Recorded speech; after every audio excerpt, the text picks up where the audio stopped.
La Plaza en Llamas.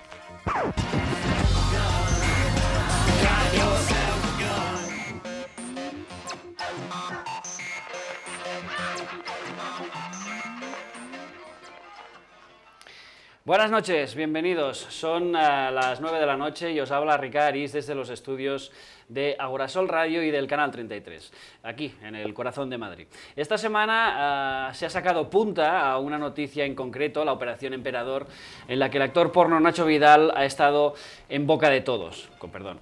Es curioso que haya destacado la figura de este hombre cuando la trama de esta operación contra la mafia china ha desvelado que varios policías, guardias civiles y cargos políticos estaban implicados y van a ser imputados. La gravedad del asunto ha sido minimizada con miles de chascarrillos y bromitas sobre este actor porno que han desviado la mirada de lo importante, es decir, la enorme corrupción llevada a cabo por este grupo de funcionarios y cargos públicos en convivencia con la mafia china, que por cierto hace bastantes años que campa a sus anchas por el Reino de España. Por otro lado, este fin de semana se celebrarán las elecciones gallegas y vascas. Me llegan, por cierto, voces de procedentes del PSOE que dicen que Rubalcaba podría dejar la primera línea política para dejar paso al señor Patxi López cuando éste pierda previsiblemente durante las próximas elecciones vascas. La verdad es que nos gusta este cambio porque es necesaria y urgente la renovación en el principal partido de la oposición, si no quiere seguir, digamos, cayendo un poco en picado. Esperemos que le dejen renovar el partido a fondo y a su gusto y que la sombra de Rubalcaba no sea demasiado alargada. Estáis viendo Canal 33, estáis escuchando Agorasol Radio y esto es La Plaza en Llamas.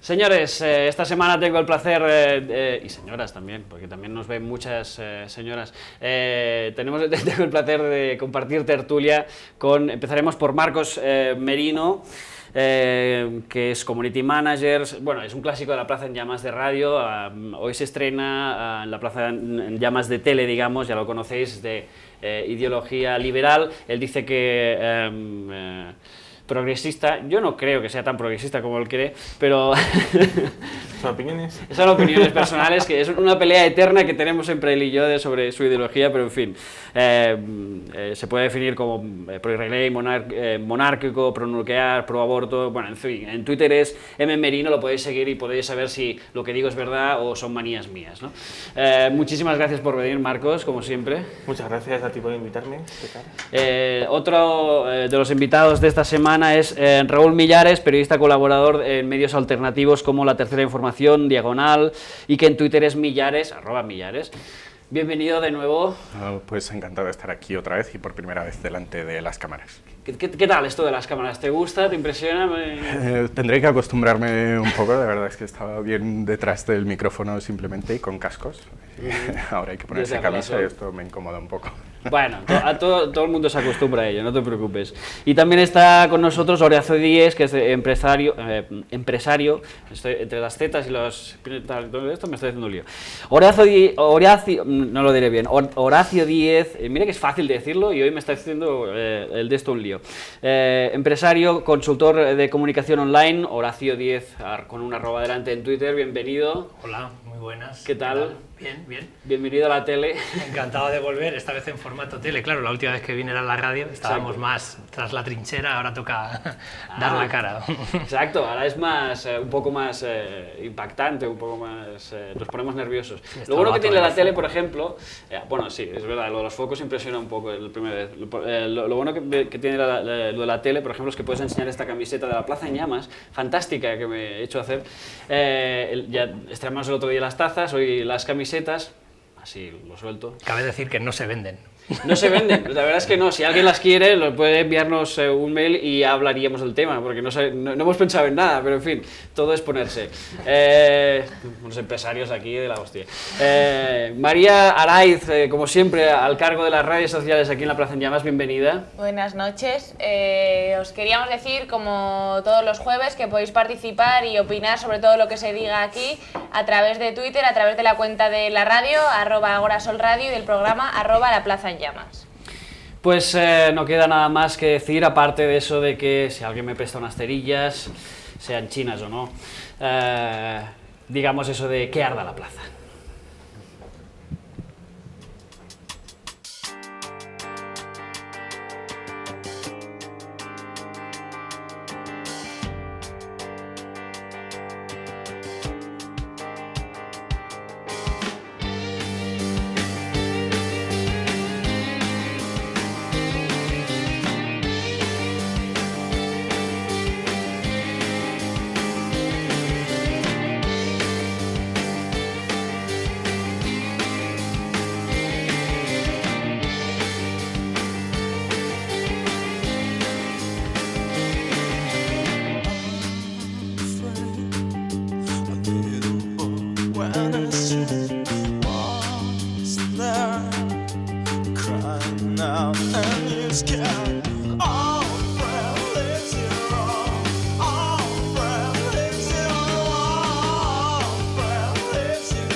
Este lunes conocimos la noticia de que Ángel Carromero, militante de Nuevas Generaciones del PP, fue condenado a 4 años de prisión por un tribunal cubano por homicidio imprudente, el homicidio imprudente de Osvaldo Payá y Harold Cepero.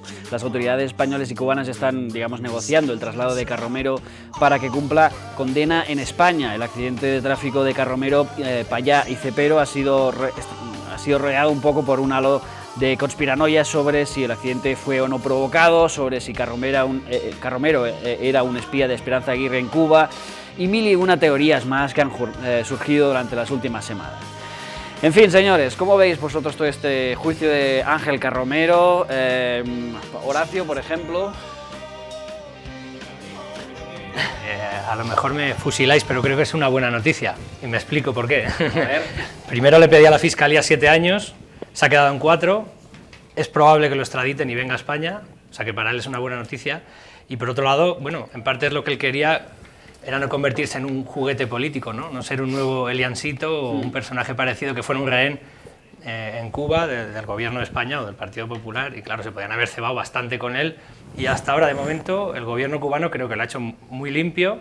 No sabemos el trasfondo de momento de lo que está pasando, pero bueno, de momento ha habido muy pocas noticias, también ha habido mucho silencio, muchos periodistas detenidos camino del juicio, etcétera. Pero bueno, yo creo que la situación se está resolviendo de una forma bastante loable, por decirlo de alguna forma. Podría haber sido mucho peor. Veremos a ver qué pasa. Marcos, ¿cómo lo ves tú? A ver, yo loable exactamente no diría que es. La circunstancia, más allá de la conspiranoia que puede haber habido sobre que es un accidente que encubre un asesinato, eso no considero que sea algo a tener en cuenta como teoría. Lo cierto es que es un caso un poco oscuro desde el punto de vista de cómo ha planteado el gobierno cubano. Primero, hay que tener en cuenta que las familias de los fallecidos en ningún momento han culpado ni han denunciado a Carromero ni a su compañero de las Juventudes Conservadoras Suecas, creo que es. De hecho, en todo momento su postura ha sido que el problema era de mal estado y mala señalización de la carretera por la que transitaban, que hay testigos diciendo que esa carretera no estaba señalizada, que las fotos que ha habido distribuidas por el propio gobierno cubano solamente aparece un cartel en el que pone bache, que lo mismo podía ser un pueblo, que podía ser lo que fuera. En Cuba allí está vigente el sistema internacional de señales, y para el caso de mal estado del firme o lo que sea, existen unas señales estandarizadas.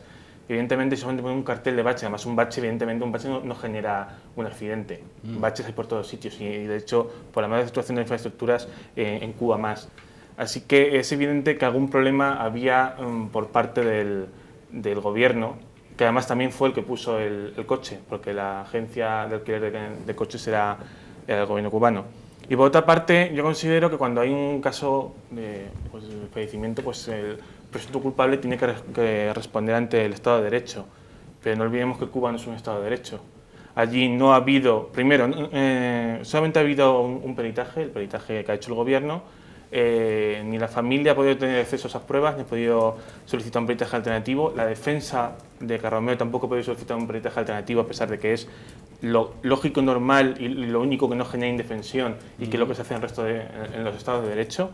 Eso sí, tiene derecho a la defensa a cuestionar el peritaje, lo cual es algo muy de agradecer. Y por otra parte, mientras el periódico oficial del Partido Comunista, Granma, hablaba de que era un juicio abierto a cualquiera que quisiera entrar, no dejaron entrar primero a las familias de los fallecidos. Un secretario del tribunal salió a decirle a los hijos de Osvaldo Payá que como no habían avisado con tiempo de que iban a asistir, no podrían entrar. No pudo entrar la prensa alternativa, los blogueros y activistas cubanos, en base a una maravillosa y muy de izquierdas ley llamada Ley de Peligrosidad Social Predilectiva. O sea, te consideramos presuntamente delincuente y te podemos detener en base a esa presunción. Y tampoco, de hecho, la prensa internacional pudo acceder al lugar donde se estaba enjuiciando a Carromero. Se les mandó a una habitación aparte y donde no podían grabar ni tomar ningún tipo de imagen.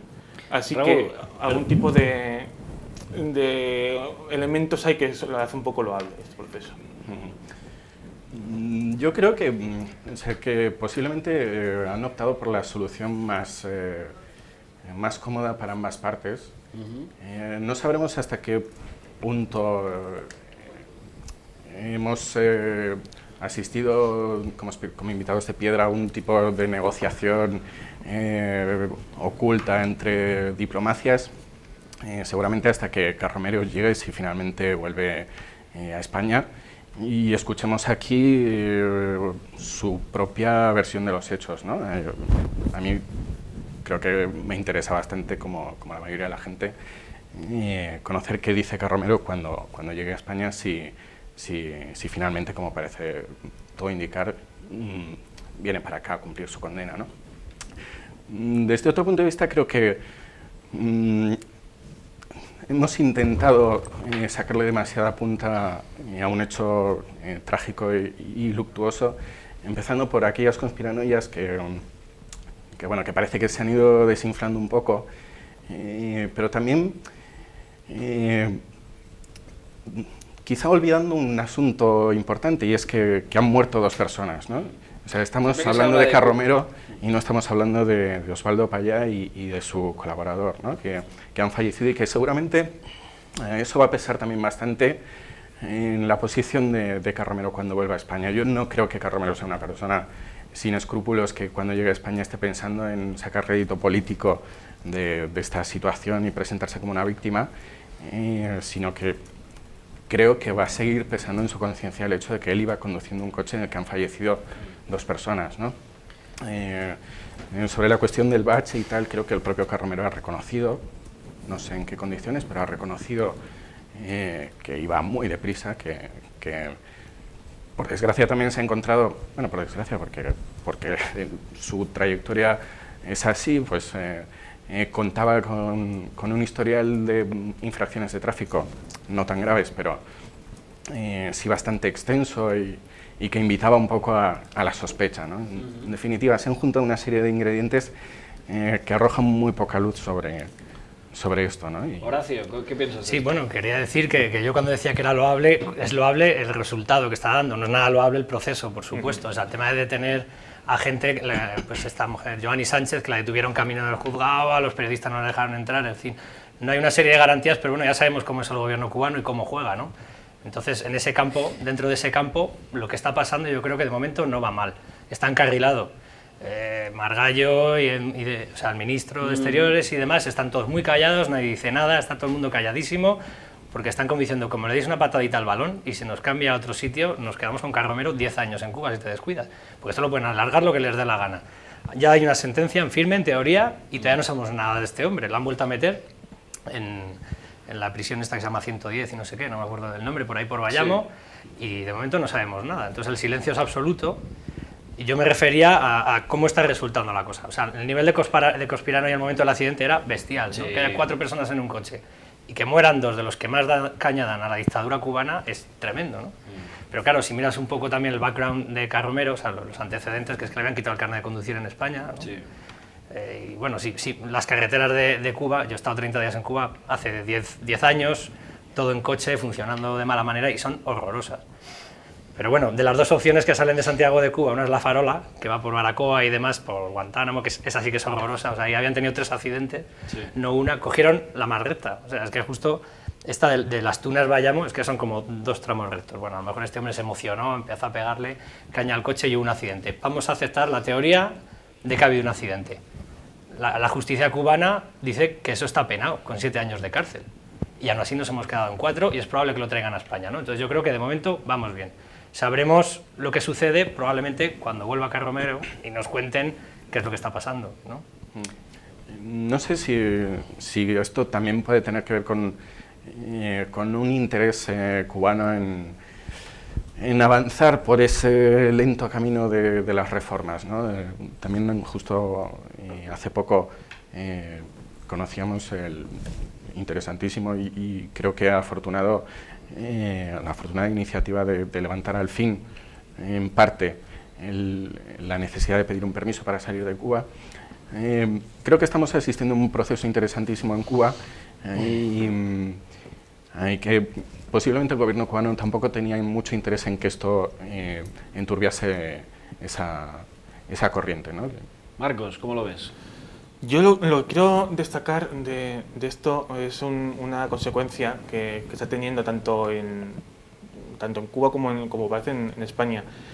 Otra de las cosas de las que se acusa a Carlos Romero no solamente es el accidente, es el prestar ayuda a la oposición. Parece que es ilegal que un partido extranjero preste cualquier tipo de apoyo humano o de capital a un partido de oposición. Y esa acusación parece ser que ha encontrado cierta comprensión en España, por lo que he podido ver por algunos opinólogos. A mí me parece dramático e hipócrita, en el sentido de lo lógico entre partidos democráticos que tienen una conciencia ideológica es que se apoyen. Y la historia de los partidos democráticos en España lo que muestra es que, sobre todo, por ejemplo, en el caso del Partido Comunista, del Partido Socialista, es que durante el tiempo en que estuvieron como oposición ilegal en la época del franquismo, sobrevivieron gracias a la ayuda de sus homólogos. En el caso del comunista, primero de homólogos soviéticos, después de los italianos y franceses. En el caso de los socialistas, de los alemanes y los nórdicos, sobre todo. Entonces, que ahora encuentre un poco de eco de comprensión la criminalización del apoyo a partidos hermanos, me parece peligroso y triste. María, tenemos tweets que nos llaman. Sí, Patricia Orrilla hace un rato decía que sé de buena tinta que Carlos Romero aprovechó el viaje para llevar dinero a la disidencia para pasear con su novio en Cuba.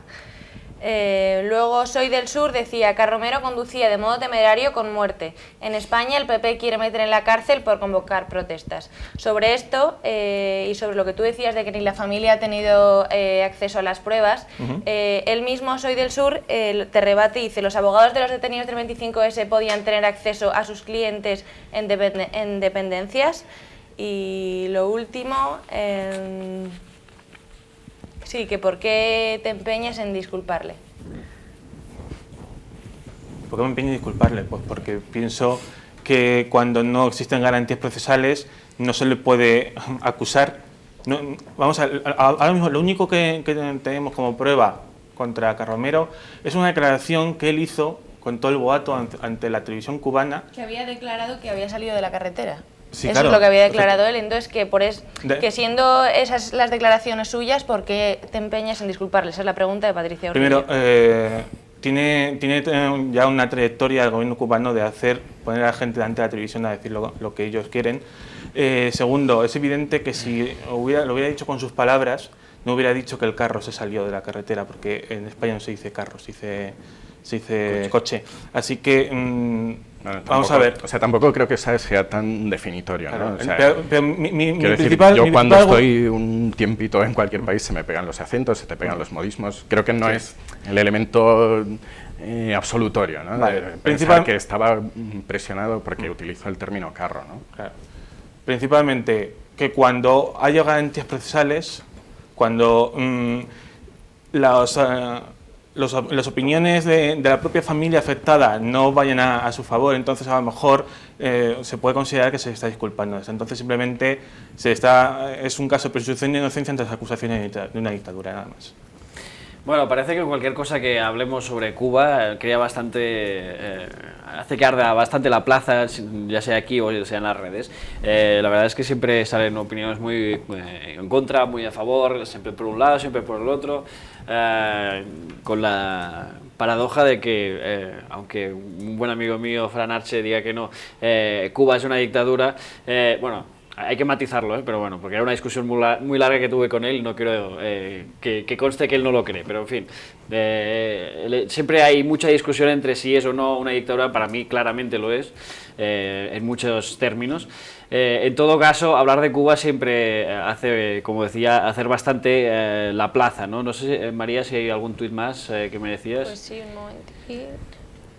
Yo creo que es muy interesante esto que dices, ¿no? Que es verdad que siempre que se menciona Cuba en cualquier conversación, algo se inflama, ¿no? Sí. Algo y sería interesante preguntarnos por qué, ¿no? O sea, yo intuyo que tiene mucho peso específico tanto en las filias como las fobias que despierta Cuba, el hecho de que es posiblemente el último reducto de una forma de socialismo completo, ¿no? Por así decirlo, ¿no? Que viene con el lote completo, ¿no? Que no es un socialismo familiar ya casi, ¿no? Se la van heredando entre cuatro. En realidad, como Corea del Norte, es una monarquía socialista. Bueno, no sé, o sea, creo que también esto, o sea, forma parte de este debate tan interesante sobre Cuba, ¿no? El hecho de que se incida siempre en el proceso por el que se sucede la jefatura del Estado en Cuba, que a pesar de tener una jefatura del Estado fuerte, tiene también un parlamento y un parlamento que se elige además de forma también muy interesante, sobre todo ahora que estamos aquí en España invitándonos a una reforma constitucional, ¿no? Y a pedir más poder popular o más participación ciudadana. Creo que son el mes que viene, además, nos tocará debatir próximamente sobre ello, las elecciones a finales de, pues creo que son a finales de octubre, ¿no? Las elecciones a las que se puede presentar cualquier cubano. El propio Osvaldo Payá se presentó a las elecciones, porque te presentas en circunscripciones pequeñas, casi del tamaño de un barrio, ¿no? Y sin embargo no resultó elegido, ¿no? Creo que esto también nos debe invitar a pensar con un poco de humildad sobre la realidad cubana, ¿no? Y a no tratar de dictar sentencia con esta comodidad, ¿no? Digamos. Horacio, ¿cómo lo ves? Sí, bueno, yo hace mucho que no voy a Cuba, ya os digo, estuve hace 10 años, tuve ocasión de hablar con mucha gente, jóvenes, mayores, de todas las edades, y el nivel de represión y de miedo es tal que yo no confío mucho en unas elecciones, sobre todo en plan de barrio, ¿no? Que tienen. O sea, las elecciones son secretas y muy limpias y cualquiera puede apoyar Ya, a pero votar, el el de voto es presión secreto. es bestial. En todos pero, los o sea, edificios tú entras, siempre ves el cartel del que, que es el vigilante, que le llaman el chota de Fidel, Claro, pero etcétera. tú O sea, entras- está todo el mundo totalmente controlado. Pero ¿no? tú entras en tu cabina de votación exactamente igual que las de Claro, aquí, con pero si una en un barrio sale cortinilla. un 90% No, de votos en exactamente contra de así. Fidel, ese barrio, sabes que va a ir mal. Es como aquí Vallecas, por ejemplo, que no arreglan la avenida Albufera ni para atrás. ¿Por qué? Porque todo el mundo vota al PSOE, Izquierda Unida, tal, unos agujeros así. Claro, vete a la calle Serrano a ver si la arreglan o no. Bueno, o sea, es una forma pero el tema exagerada. es mucho más simple. Vamos a ver, pones como quizás un ejemplo alternativo de cómo hacer una un sistema electoral. No digo que sea mi sistema ideal, pero digo que tiene factores interesantes que son desconocidos para la inmensa mayoría de los españoles, y esto es un problema para España. Así, brevemente, arrojamos un poco de luz. A nivel municipal, lo que se hace es que la gente se reúne efectivamente en asambleas, en los que no se permite exponer el programa de nadie, porque evidentemente no pueden tener un programa al margen de lo que diga el Partido Comunista. Solamente se permite el Partido Comunista no participa en las elecciones. Por supuesto. Solamente se permite exponer la biografía de cada persona y se vota a mano alzada. O sea, de cabinas de votación nada, se vota a mano alzada. No, pero eso es para, eso es para presentarse, no es para elegir al representante. Pero es otro elemento. Se elige en esas asambleas a un candidato, y a la hora de votar solamente se puede refrendar porque hay tantos candidatos como puestos. Así que no es ni siquiera un sistema electoral. Sí, que hay pluralidad de candidatos. En cualquier caso, a nivel nacional, Asamblea Nacional, el sistema es que existe un consejo, no sé qué nombre tiene, consejo revolucionario, participación, lo que sea, que está formado por las organizaciones cercanas al Partido Comunista. Introduciéndolo a la historia española. Los candidatos a las Cortes los elige una comisión en la que participa la Juventudes Falangistas, la sección femenina, etc. Lo mismo, pero traducido al comunista cubano. En ese caso, es esa comisión quien propone a tantos candidatos como puestos hay. O sea, es incluso peor que el sistema de los ayatolás en Irán. Y de nuevo, no es un sistema electoral, es un sistema refrendatorio. Así que si hay algo que puede ser menos que interesante para cualquier sistema democrático, es el sistema cubano. María, tenemos tweets y bastantes interacciones en La Plaza en Llamas y en Agorasol Radio. Sí, Sara Sánchez, que ha conseguido estar con nosotros porque hasta hace un momento decía que no podía escucharlo, dice: Cuba es claramente un autoritarismo, no un totalitarismo, que es un grado más, pero sí es una dictadura. Te dicen que las elecciones son libres en Cuba, es risible. Eso lo mismo Sara Sánchez. Y Soy del Sur dice: mucho criticar la dictadura Cuba, y aquí el PP quiere racionalizar protestas, prohibir grabaciones, policía y amedrentar. Exacto, y por eso nos vamos a quejar también, ¿no? Vamos a dejar que nos pasen por encima. No es un argumento, yo creo. Mucho criticar la dictadura Cuba, pero nunca he visto represión brutal de policía como en Madrid el 25S en Neptuno, Atocha. Y Sara Sánchez apuntaba: es un sistema de partido único, no hay libertad de prensa ni de asociación, las elecciones son una risa. No está mal nuestras interacciones de La Plaza en Llamas, os invitamos a seguir participando según lo que vayan opinando nuestros tertulianos en La Plaza en Llamas. Lo podéis ver aquí en los nuevos carteles que también estrenamos hoy estamos de estreno en bastantes cosas, los nuevos carteles y rótulos que hoy ya en color rojo y bien bonito.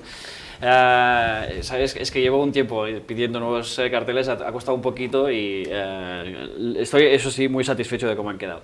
Tonterías aparte, queríais contestar a Marcos sobre lo que acaba de decir, o lo que han dicho los tuiteros, amigos. Sí, o sea, yo insisto en que se me ocurren muchísimas cosas que mejorar en Cuba. Para empezar, la libertad de prensa, como periodista, de cajón. De todas formas, siempre se recurre al término risible o similares para definir el sistema electoral cubano. Refrendatorio. Bueno, puedes utilizar el término refrendatorio. Me ha gustado la palabra, Y sin embargo, ocurren cosas como que sí hay una alta participación en ese sistema electoral. En el referéndum de Franco también lo había. Claro, supongo que el que no va le purga, ¿no? Democracia participativa. Bueno, lo supones, pero resulta que hay una altísima participación. Es la vida allí que se organiza en barrios y la gente está tan quemada que solo habla cuando cierra la puerta de casa, y lo dice por lo bajinis y mirando por la ventana. Yo hablo con señores de 70 años allí que me decían: vamos a conversar, ¿no? Entonces te tirabas una hora y estaba un rato hablando y tal y cual, y cuando ya veías que un poco tenías las orejas puestas y que eras un tío pues que le ibas a escuchar, decía: mira, yo me pasé toda la juventud que cuando salía de trabajar 8 o 10 horas de arreglar tuberías, me ponía el uniforme y me iba a una garita otras 3 o 4 horas a cooperar por la revolución. He confiado en eso toda mi vida y me han decepcionado profundamente. Y eso me lo han dicho desde Santiago hasta La Habana y de La Habana hasta Viñales, así, de gente mayor. Ya de los jóvenes ni te cuento, que eso ya es Puerto Rico. La gente joven que viene ahora en Cuba es Puerto Rico. Pero los mayores, gente súper leída, que ha sido marxista desde que nació, o sea, te dicen que es que eso no es que no es un sistema ya directamente, es que eso es pues un califato, yo creo que, prácticamente, ¿no? Entonces, yo creo que nos queda mucho por conocer sobre la realidad cubana y por eso precisamente me gusta que ocurran movimientos de apertura y que cuanto antes se generalice la participación libre en la vida pública, ¿no? Pero yo también conozco cubanos, porque conocer cubanos no es necesariamente un argumento, pero conozco cubanos y cubanos jóvenes que sí consideran que la revolución tiene futuro. Y creo que esto nos puede dar muchas sorpresas, y no digo ni que sea bueno o malo, o sea, digo que tenemos que ser un poco humildes, ¿no? O sea, que me parece a veces un punto prepotente nuestra actitud hacia es que llevan décadas Cuba, que no dan ni medio paso, por lo menos en Rusia se intentó con bueno, la glasnost, vamos a ver, también llevan décadas, siempre se omite un aspecto nada desdeñable de la realidad cubana, que es un bloqueo epopéyico, o sea, un bloqueo que no sé si tiene un equivalente en el mundo, ¿no? Quizá el de Corea, ¿no? Y poco más. Con este bloqueo resulta que la sociedad cubana es capaz de conseguir logros que no tiene ningún otro país de América Latina. Más que podrían crear, porque tiene un terreno fértil impresionante, para que está mal gestionado. Correcto, por los cuatro de siempre, por supuesto, que solo se preocupan insisto, que hay muchísimas cosas que pregunta. mejorar en Cuba. Y no creo que los cubanos sean masocas, y estoy seguro de que son los primeros interesados y los que van a luchar por ello y lo van a sacar adelante. Pero también digo que no nos creamos que todos los cubanos son oposición y todos son disidentes, porque no es así. Marcos. Una pequeña pregunta, ¿por qué supone un problema el bloqueo para Cuba si lo que reivindican ellos con su comunismo es que existe una alternativa al libre comercio del imperio? ¿Por qué supone un problema para ellos el no poder comerciar libremente con el imperio? No solo no pueden comerciar con el imperio, es que no pueden comerciar con cualquier otro país que se somete a las sanciones del imperio. Es que no pueden comerciar libremente con ningún país del mundo si no es pasando por el filtro es que el comercial de Estados libre Unidos. no es ninguna aspiración del sistema cubano. Bueno, o sea, el comercio del Estado cubano con el resto de estados sí es legítimo y perfectamente encaja en la ideología del socialismo cubano y de su protección estatal de la producción. O sea, no veo que el sistema cubano sea por definición aislacionista. O sea, creo que es un sistema socialista, muy estatal, pero no necesariamente. Sí, creo que el tema del bloqueo no es excusa para no hacer cambios. Yo creo que que está mal por el bloqueo, efectivamente. O sea, bueno, hay gente que dice que es malo, creo que si fuera bloqueo habrían durado 30 días. Creo que sería jugar limpio, levantar el bloqueo y ver qué pasa. Y entonces sí podremos establecer comparaciones, ¿no? Porque se habla tanto de Cuba que nos olvidamos de tantos países neoliberales de América Latina que no han prosperado, que siguen aislados. Claro, empezando por España, que hay que solucionar mucho. Hablemos en otra tertulia, porque casi que es hora que empecemos a cambiar de tema y hablemos ya de las elecciones vascas. Hoy, os recuerdo, tenemos 3 temas, que son elecciones vascas, Cuba, que ya lo hemos estado hablando ahora, y, si la memoria no me falla, la huelga general, que no sé si nos dará tiempo porque nos estamos animando mucho. No sé si hay algún... Sí, solo un apunte, decían que la participación no es un indicativo de que las cosas vayan bien, que creo que sí que lo habíais dicho, pero Sara Sánchez lo quiere dejar bastante claro, y dice que en Cuba hay un solo partido, no hay libertad de elección y pobre del que no vote. Señores, con esta reflexión de Sara Sánchez, a quien agradecemos que participe en la Plaza en Llamas, incluso cuando no la invitamos de tertuliana, igual que a Patricio Rillo y a muchos tuiteros que no son tertulianos, pero que nos gusta mucho que intervengan. Participen, señores. Vamos a por el segundo tema, que son las elecciones vascas y gallegas.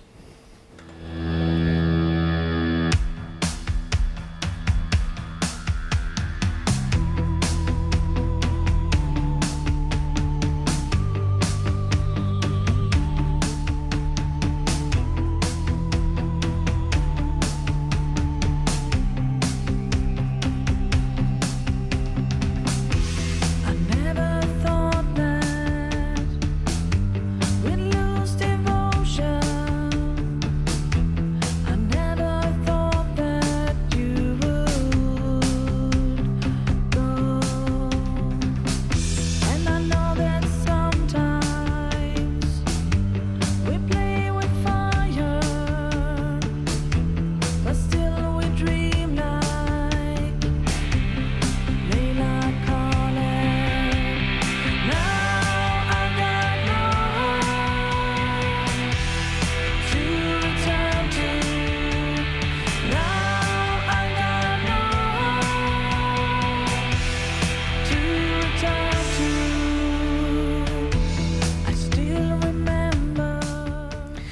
Este fin de semana se celebrarán las elecciones en Galicia y Euskadi. En el País Vasco las encuestas prevén una caída del Partido Socialista y del Partido Popular, que perderían la lehendakaritza, mientras tanto el PNV y Bildu subirían y se disputarían las mayorías, quedando por encima el Partido Nacionalista Vasco.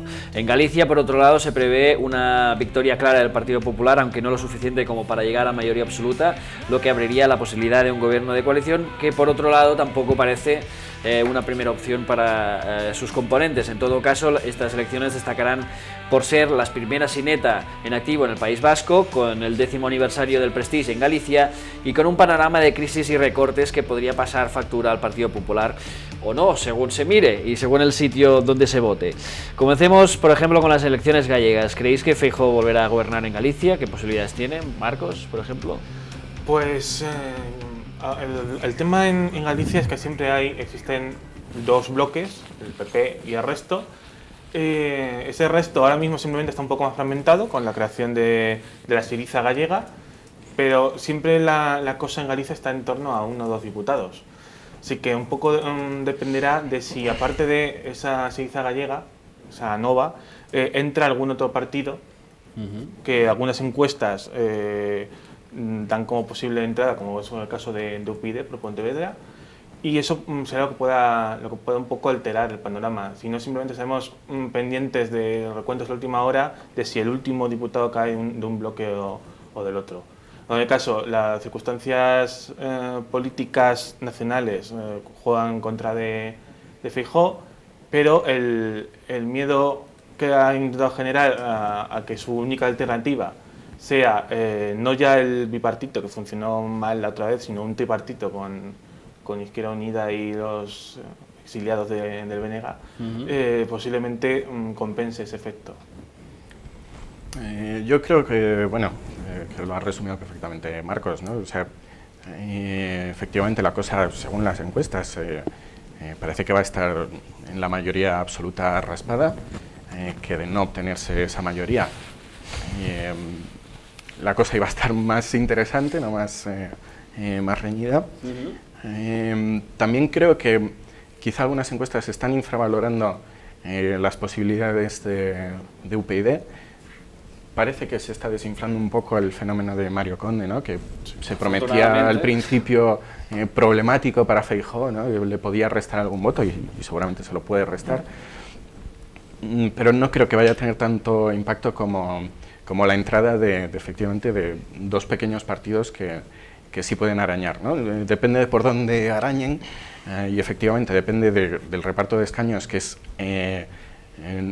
que ese diputado del que hablamos arriba abajo puede ser de 300 votos en una provincia, o sea, y así ha sido, o sea, y en las municipales ocurre lo mismo. Efectivamente hay una ruptura casi hemicíclica entre 2 Galicias, ¿no? Una Galicia muy tradicional, no voy a decir profunda o rural, ¿no? Y la conozco y es muy profunda y muy rural, pero también hay una Galicia urbana conservadora, ¿no? Rubén, no sé por qué te llamar. Horacio, sí, perdona. Estoy empezando a pensar que lo de Galicia es cosa de meigas, ¿no? Que se dice siempre. Porque es que es increíble que después de ver lo que está haciendo el Partido Popular a nivel nacional, después del verano que hemos tenido de incendios, que se ha llevado los incendios media Galicia por delante. Cierto. Y eso también hay que decir que si está mal gestionado hay más incendios también, pues si hay menos retenes, si hay gastos, o sea, si hay recortes luego pasa lo que pasa, ¿no? Claro. También lo hemos visto en Valencia. Después de todo lo que están haciendo mal y de que Galicia no levanta cabeza, aún así el Partido Popular va a volver a ganar, o sea, es una cosa tremenda, pero bueno, las urnas son soberanas y habrá que aceptarlo. Pero os digo una cosa, esto me recuerda un poquito cuando el Prestige, y aprovechando que pasa ya una década del asunto, estaba en su día Manuel Fraga, el señor Rajoy también tomó ciertas decisiones ese día y los sucesivos. Los hilillos de plastilina. Los hilillos y tal, o sea, y es evidente que cuanto más lejos te llevas el barco, más fuel llega a la costa. En fin, pues después de todo aquello, y que fuimos miles de voluntarios a sacar aquel fuel con nuestras manos, que luego se llevó Repsol y demás, volvió a ganar don Manuel. Entonces yo digo, ¿qué es lo que pasa en Galicia? Que alguien me lo explique, porque hay cosas que no entiendo. Porque a día de hoy, que sigue ganando el Partido Popular, bueno, dice el CIS que no sé si 38 o 37 diputados. Joder, que esto... Pues eso, son cosas de meigas, que alguien me lo explique. Yo creo que es un mérito sobre todo del Partido Socialista, o sea, del Partido Socialista gallego y de su enorme capacidad, que nunca debería dejar de asombrarnos, de meter la pata. Pero bueno, hay más opciones, el bloque no va a subir tampoco mucho. En fin, va a bajar por el sí, pero claro. o sea, creo que también el bloque tiene un gran mérito en la posibilidad de que Feijóo renueve su mayoría absoluta, y añadido al hecho de que Feijóo se ha distanciado bastante de Mariano Rajoy y de Génova en general, ¿no? Y con distanciamientos a veces muy sonados de llegar al enfrentamiento por determinadas cuestiones, ¿no? y a la, casi al borde de la confrontación, ¿no? De hecho, el perfil de Rajoy en la campaña está siendo muy bajo y creo que, bueno, Feijóo va a jugar esa baza. Creo va que a jugar... ha aprendido un poco de Zapatero, de cuando se implicó mucho en las municipales del mayo del 2011, cuando apareció el 15M y todo eso. Pero vamos, digo lo del 15M porque comentando con una amiga hace unos días sobre quién fue el culpable de la gran caída del PSOE, y me decía ella el 15M, y yo, macho, igual teníais vosotros alguna culpa, que lleváis una buena trayectoria detrás, pero en fin. De hecho, la planificación de esa campaña me pareció bastante mala, teniendo en cuenta que Zapatero era, como se podía decir, un activo tóxico políticamente.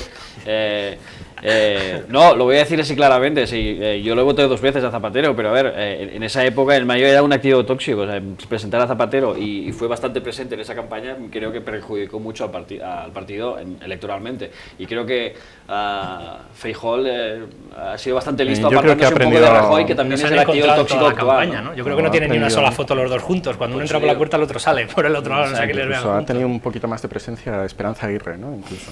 Sí, que es la que faltaba ya para el potaje. Esa es otra, yo creo que Esperanza Aguirre y siguen ganando las elecciones, por Dios. Sí, no, es increíble. Marcos, ¿cómo lo ves? Pues, por un lado quería destacar el tema de Mario Conde, que efectivamente ha sido un bluff terrible. Además, ha empezado a emitirle candidatos y responsables de candidatura en Galicia. Efectivamente, solamente puede aspirar a quitarle votos a Feijóo. Por otra parte, ¿por qué sigue Feijóo encabezando las encuestas frente a toda la circunstancia que existe? Pues sencillamente porque de las alternativas más o menos sólidas, con presencia, no se percibe que vayan a ser mejores. El electorado gallego no lo percibe.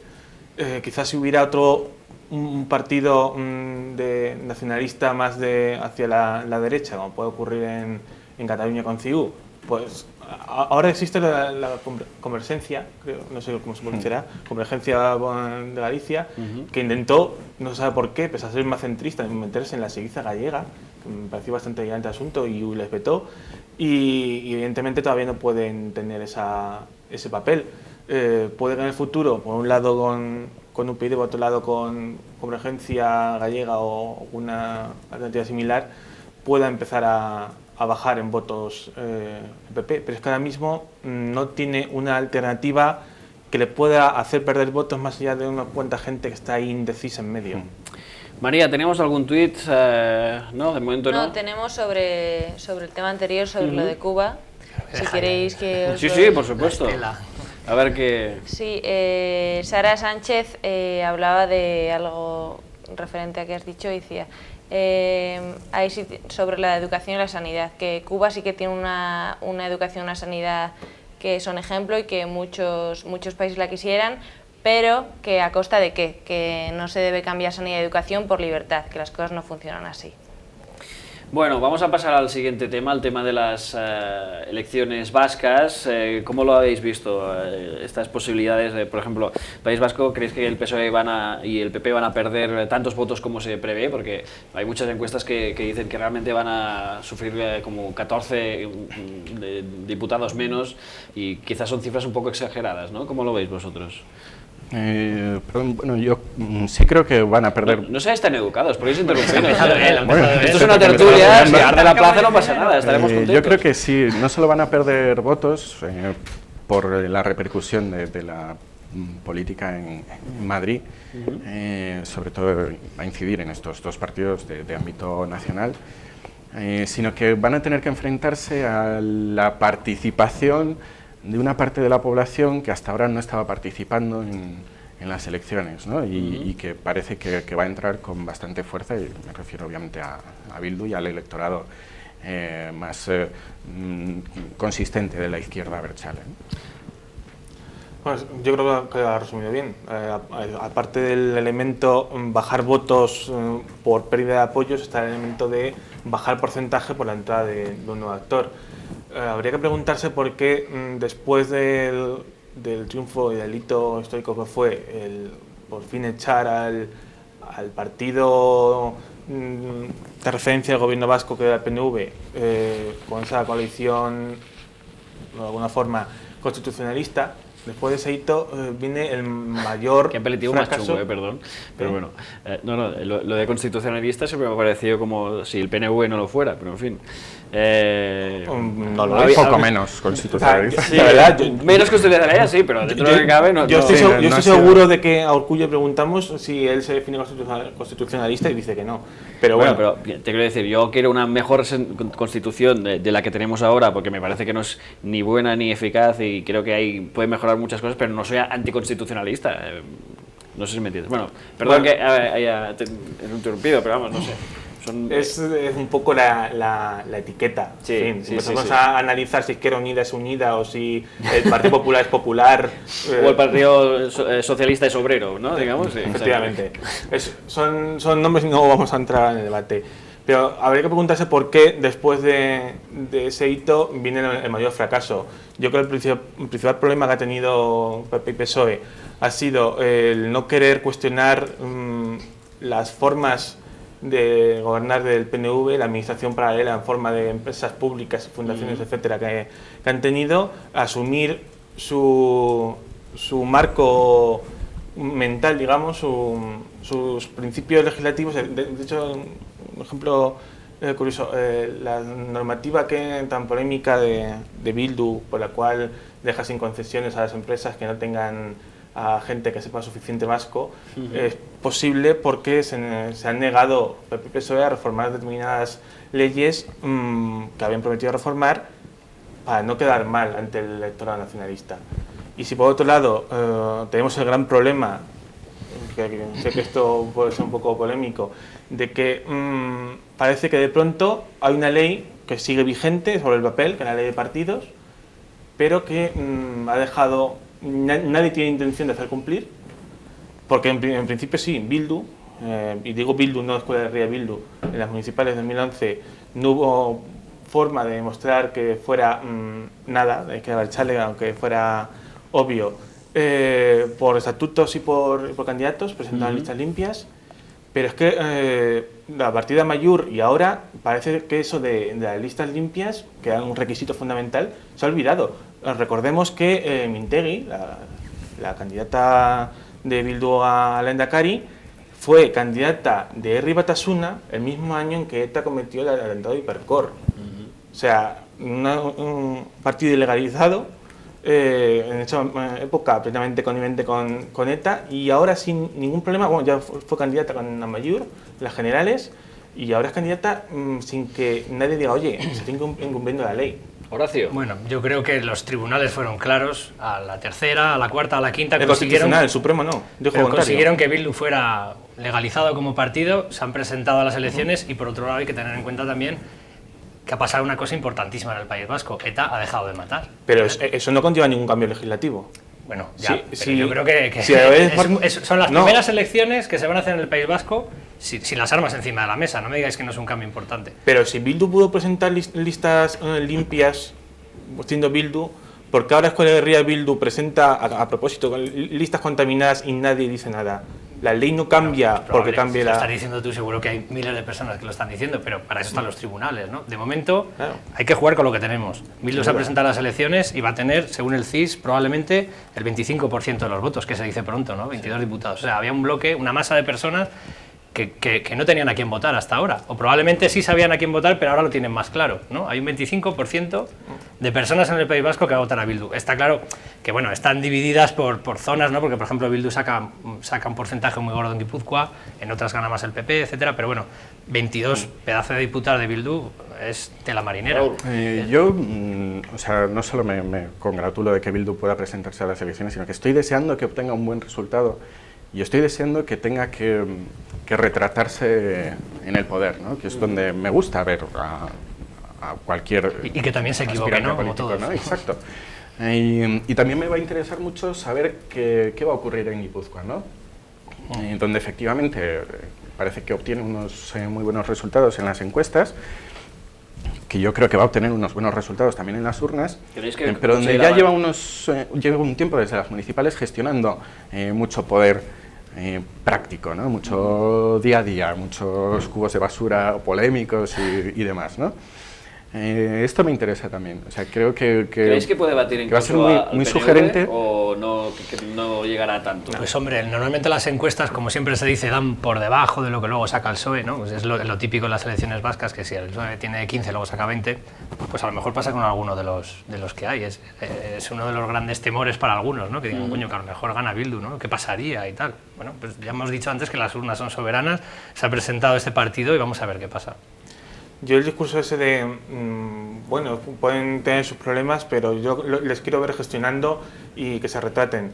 Yo recuerdo cuando el canciller de Alemania vetó 2 veces que Hitler se hiciera con el gobierno, que le terminaron convenciendo de que le nombrara primer ministro, porque el gestionar bien domesticaría, bien haría caer al partido nazi. Todos sabemos cómo terminó la historia. Cuando tenemos un partido basado en la exclusión, basado en la justificación del asesinato como herramienta política, que consigue, después de haber hecho todo eso, llegar a las instituciones, lo que podemos esperar es que no es precisamente que se domestiquen, es que piensen que... ¿Estás esperando un holocausto o 2 en Euskadi? También se presenta todos los años Falange Auténtica a las elecciones, ¿no? Falange de la Alfonso se presenta todos los años. Me parece que Bildu ha hecho un recorrido que Hitler no había hecho. Y desde luego, si Falange de la Hons de pronto consiguiera ser el principal partido o el principal partido de la oposición en cualquier lugar, yo me echaría manos a la cabeza y consideraría que es una tragedia. Claro, también se presenta Mario Conde, por ejemplo. Sí, y también consideraría que es una tragedia que entra Mario Conde, pero claro, Mario Conde al menos no ha justificado la muerte de nadie.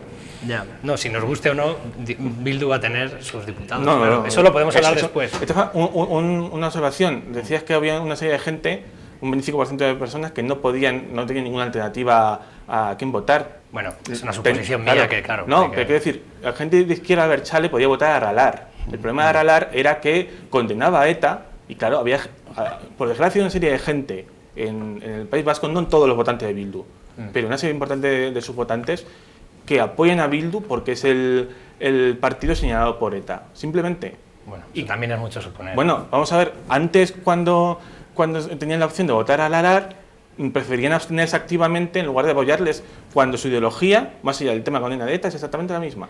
Señores, vamos a ver las redes sociales que nos cuentan sobre las elecciones vascas y luego cambiamos de tema. María.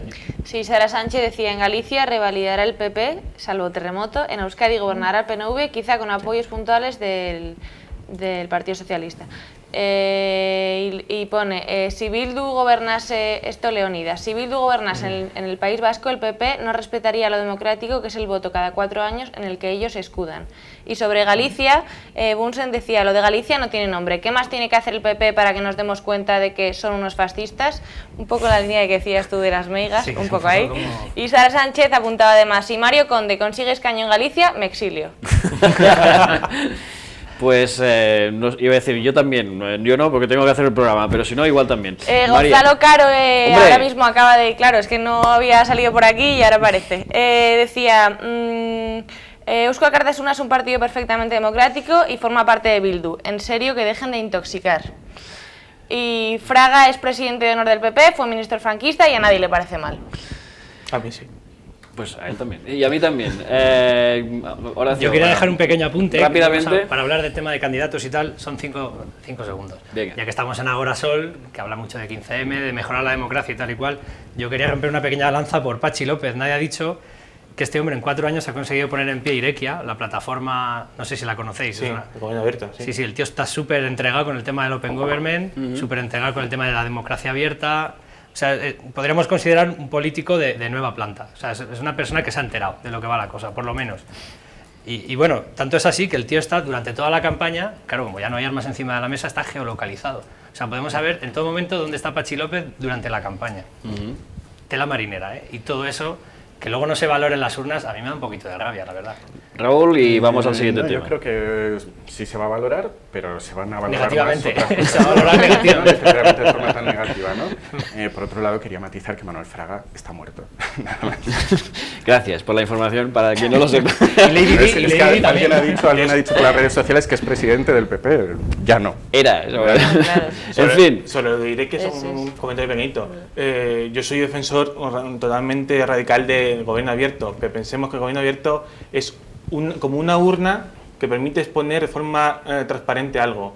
Si dentro, lo que hay dentro de esa urna, o no gusta o no hay nada, como parece ser el caso, pues que se haga abierto poco sirve. Vamos a por el siguiente tema, que si no aquí nos entraríamos en un debate que también nos apasiona, pero que tendremos otro día. Vamos al último tema, que es la huelga general del 14N.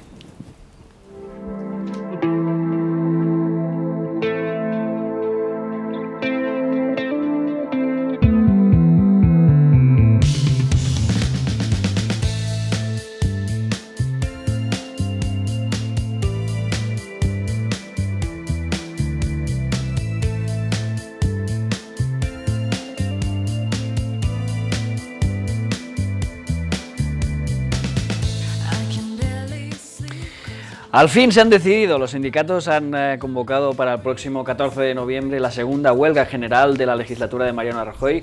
En menos de un año el gobierno del PP está batiendo récords en protestas ciudadanas, sindicales, gracias a sus recortes, reformas laborales, escándalos bancarios, Eurovegas y brutales cargas policiales, entre otras cosas. En fin, que como decíamos el 14 de noviembre, segunda huelga general. Queridos tertulianos, ¿cómo valoráis vosotros esta huelga general? Raúl, por ejemplo. Bueno, pues yo la valoro como necesaria, como justa, y creo que se enfrenta a un montón de problemas externos e internos. O sea, creo que va a tener un éxito relativo similar al del anterior, y creo que tiene algún factor más sugerente, más tentador, el hecho de que parece que caminamos hacia una convocatoria más internacional. Creo que esto puede ser interesante. También me parece interesante por primera vez que no sea solo una huelga a la defensiva. Todavía no está convocada oficialmente, ¿no? Parece ya inminente y evidente, pero bueno, todavía están por definir los conceptos negro sobre blanco, los motivos que van a exponer los sindicatos para convocar una huelga, ¿no? Pero parece que uno de los objetivos va a ser la convocatoria de un referéndum sobre los recortes, ¿no? Esto me parece una iniciativa muy simple, pero asombrosamente es bastante innovadora viniendo de quien viene, ¿no? Viniendo de unos sindicatos bastante lentos de reflejos, ¿no? Creo que es una meta alcanzable y cabal. ¿Cómo se puede interrumpir? Por supuesto. Creo que, bueno, se habla mucho de sindicatos, pero yo creo que una cosa importante de esta huelga general es que ahora tenemos la cumbre social, que a mí me encanta el invento. O sea, tiene que madurar un poquito, pero a mí como plataforma me encanta. O sea, ya no estamos hablando solo de los dos sindicatos de siempre, a los que todo el mundo tiraba piedras contra su quizá tejado. El problema de la cumbre social es que está demasiado oligopolizada por el... Bueno, claro, tiene mucha presencia, pero también piensa que tiene una cantidad de afiliados muy superior a los otros 150, ¿no? Pero vamos, las reuniones que tienen las asambleas, al final todas las voces tienen cabida, ¿no? Y son ONGs que vienen de todos los sitios. Yo estaba mirando la lista de asociaciones, que es bestial, estaba el PDF subido en alguna de las webs de la cumbre social, y te encuentras algunos sindicatos que dices, no me puedo creer que estén aquí, ¿no? Vi algunos de los sindicatos ferroviarios, por ejemplo, que es gente...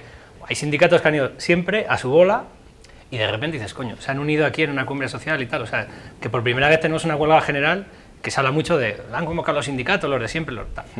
Tenemos una cumbre social, ¿no? Y, o sea, sí, el invento este... Yo veo a los sindicatos con ganas y casi con la necesidad de dar un pasito atrás y ceder parte del protagonismo a otros actores menos condenados mediáticamente. Todo se andará, que se hagan respetar, ¿no? Sí, exacto. Marcos. Vale, yo, bueno, primero, la primera noticia que tengo de que de que la convocatoria de huelga va a tener algo que ver con un referéndum sobre los recortes. Mi pregunta es, la pregunta que ellos quieren que se haga, ¿va a ser recorte sí o no? Porque quiero decir, es evidente que algún tipo de recorte hay que hacer, algún tipo, porque somos el Estado como Estado, como ente administrativo, ingresa mucho menos de lo que gasta. Así que si no queremos seguir dependiendo de venderle, de que nos compre deuda a esos terribles mercados, habrá que recortar.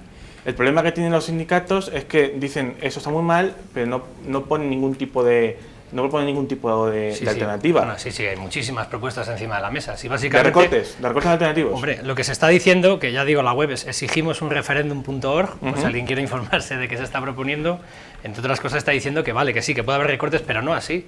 Y menos cuando no lo habéis puesto en un programa electoral, ¿no? Es que es un cachondeo. Y parte de la idea del referéndum sale de ahí, que decir, bueno, ya hemos votado unas elecciones, vale, habéis ganado, el gobierno es legítimo, eso no se cuestiona. Lo que vamos a cuestionar es por qué estáis haciendo este tipo de recortes y de esta manera, ¿no? Que nos pregunten. A mí me hace un poco de gracia que parece que la obsesión ahora es que el PP cumpla su programa. Que yo sepa, los propios sindicatos en su momento decían que el programa del PP era antisocial y era terrible. Claro, y ahora lo es más. Claro, sí, es todavía peor. O sea, el incumplimiento de su programa ha resultado peor que su programa electoral. Precisamente el referéndum, no sé en qué redactado final tendría, pero la idea es someter al referéndum la decisión de este gobierno de no cumplir absolutamente nada, de ignorar completamente su programa electoral y plantarnos como imprescindibles, ineludibles, una y además que es que no estamos solucionando nada, porque si dices, bueno, están haciendo el cafre, han sacado la espada y están cortando cabezas, pero bueno, estamos mejorando, pero es que no hay nada de eso. O sea, llevamos un año haciendo auténticas barrabasadas, que lo único que están haciendo es ponerse las piezas del juego como siempre han querido tenerlas, ¿no? Y supongo que dirán, dentro de 2 o 3 años dirán, vale, ahora ya tenemos los sindicatos completamente contra las cuerdas, o inexistentes, tacherismo puro y duro. Tenemos los mercados más o menos contentos, nos den o no créditos. O sea, en fin, se están preparando el país para acabar con todo, que es de lo que se trata, y entonces y no están haciendo recortes, ni están haciendo políticas expansivas o que nos ayuden a crecer, etcétera, etcétera. Y a la vista está, tenemos cada vez más déficit y más gasto público que hace un año. María, redes sociales, ¿qué nos Sí, dices? Leónidas decía, es necesaria una huelga pero indefinida, los sindicatos mayoritarios convocan realmente para hacer la pantomima. Y Gonzalo Caro decía que otro elemento importante de la huelga general es su dimensión europea, que es todo un acierto. Y que sí que hay alternativas a lo de recortar, no es tan necesario recortar, se puede aumentar los ingresos y se debe auditar la deuda. Bueno, pues si nadie tiene más que decir, y ya sé que no tenéis nada más que decir porque se nos está acabando el tiempo, vamos a pasar ya a esa gran sección que nos gusta, con la que nos gusta terminar el programa, que es A la Hoguera. ¡A la hoguera!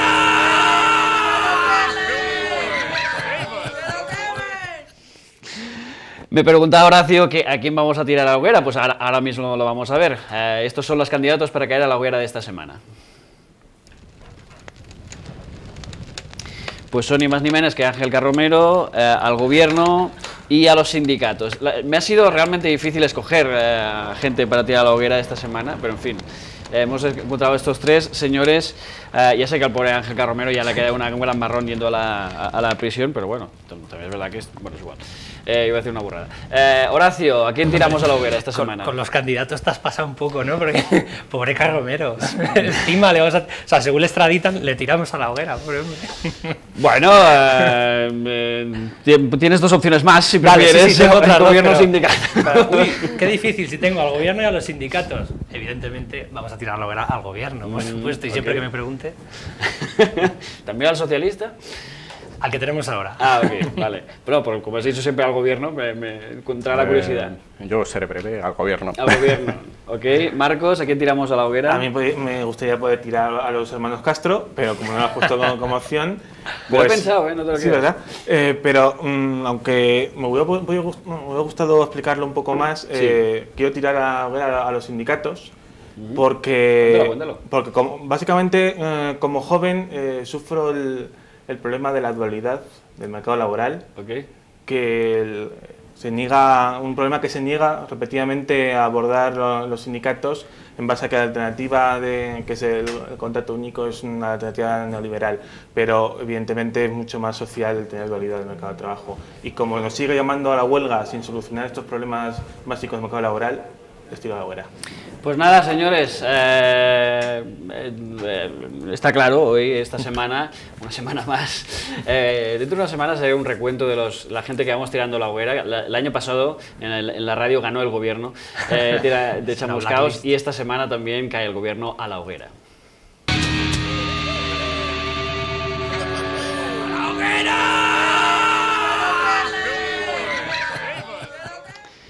Hay que decir también que el gobierno, creo que esta es la primera vez de esta temporada, y ya llevamos 6 programas que lo tiramos a la hoguera. Creo, si no recuerdo mal. María, tenemos una última ronda de tweets para terminar. Sí, Sara Sánchez dice, no había yo dado collejas al gobierno aún, me he quedado como a gusto.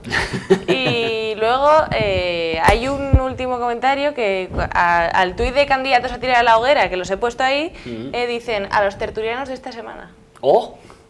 ¿Quién lo dice esto?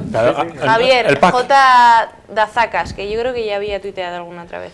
Pues no nos va a dar tiempo, pero me hubiese gustado saber por qué quiere tirar a los tertulianos. Yo creo que estaba bastante entretenido el programa. Con el calor de los focos tenemos bastante, pero bueno. Aún se puede subir la temperatura un poco más. Para empezar, un castigo no está mal, ¿no? Se en aguanta, fin. se aguanta. Señores, nos despedimos, ya sabéis lo que digo cada semana, siempre que nos unimos con amigos, con tertulianos, con quien sea, lo importante no es quien tiene mejores argumentos, ni quien sabe plantearlos mejor, ni siquiera quien tiene la razón. En realidad lo importante aquí en la Plaza en Llamas siempre es que arda la plaza.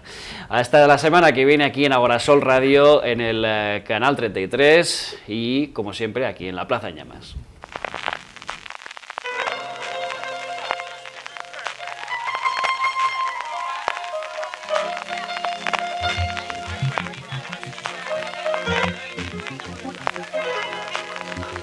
La Plaza en Llamas.